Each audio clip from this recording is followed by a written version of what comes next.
we showed you earlier outside the house in Johannesburg, how there's not a lot of sadness out here. There's not a lot of mourning. You might be able to hear there's some drums right behind me. There's a bunch of girls dancing and in colorful costumes and drummers outside the house where he moved right after he was released. And the reason that is that there's a sense of appreciation here. There's a sense of thankfulness for how he transformed this country, how this country is much more integrated, much more open to all people right now than it was before he got on the scene. Now, of course, South Africa is nowhere near perfect, and a lot of people here talk to me about the personal struggles that they continue. A lot of people here say, I was inspired by Mandela, or I talked to Mandela once, and I'm going to continue his struggle. And it's really an inspiration to be here for all of us, to hear that his legacy is really taken personally in every single South African whom I've met over the last few days.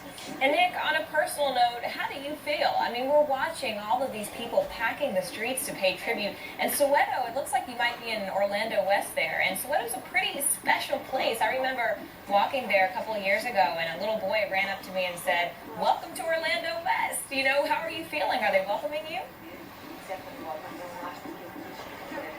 It's extraordinary. Of course they'll welcome me. I mean, on the one hand, it's a bit of a tourist attraction right now. There's guys selling ice cream. There's people in the street dancing. There's a couple of boxers talking about how Mandela used to be a boxer. But really, on a personal level, just to cover this story, especially outside the house last night in Johannesburg, it's very moving. It's a real privilege, to be honest. And we don't really talk about this because we don't have the time. But it's a real privilege to cover this story. I mean, this man was so important, not only to black South Africans, not only to white South Africans, but to the entire planet, to me as a child, being inspired by him. And it's really something to come out here and see, as I said, every single person I've spoken with, every single person on the street, whether it's Soweto or Johannesburg or watching at TV and home, really has a sense of what Mandela meant to them, what Mandela meant to their notion of their lives, what they could do with their lives. And that, of course, affects me. And I would like to think that